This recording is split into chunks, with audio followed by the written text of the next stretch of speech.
La restauration de 1660 est le fruit d'une décision parlementaire. De même, en 1688, quand Jacques II a été parti, qu'on s'est retrouvé avec Guillaume III et Marie, le trône est vacant. Et à ce moment-là, effectivement, le Parlement va faire quoi? Ça, ce que vous voyez ici.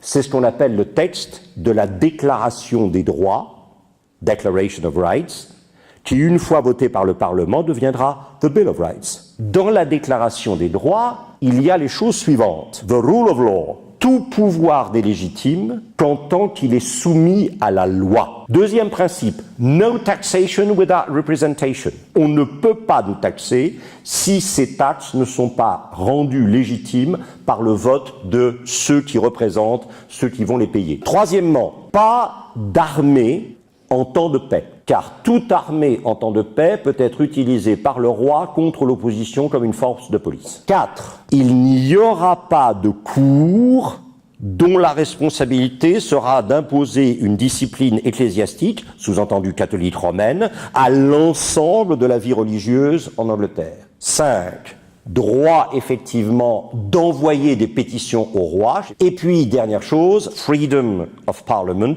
la liberté du Parlement, c'est-à-dire cette idée effectivement que le Parlement doit pouvoir débattre librement des affaires du royaume. Voilà ce qu'on appelle la Déclaration des droits. Et vous voyez ce qui se passe ici. C'est très très clairement représenté. Ça, c'est Guillaume III. Ça, c'est sa femme Marie II. Vous voyez la couronne là? Vous voyez le texte du Bill of Rights? C'est donnant-donnant. Tu signes, t'as la couronne. On s'est déjà embêté en 1660 à restaurer la monarchie. 28 ans après, on se retrouve dans le même bazar, avec des gens qui visiblement n'ont pas compris comment on exerce le pouvoir. Alors maintenant, on l'avait pas dit, mais maintenant on l'a écrit. Cette idée que le gouvernement par consentement des gouvernés, puisque c'est ça au fond, vous signez et on vous donne la couronne. Vous voyez bien que derrière cette idée d'un gouvernement par consentement des gouvernés, pointe l'idée du contrat social de Rousseau.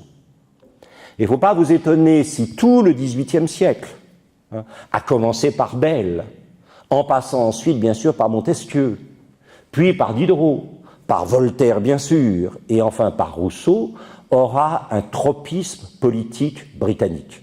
C'est quelque chose qui réussit à combiner la suprématie, entre guillemets, démocratique du régime d'assemblée tel que les Provinces-Unies en avaient fourni le modèle avec leurs États généraux, et quand même l'efficacité d'un exécutif fort avec la préservation de l'institution monarchique.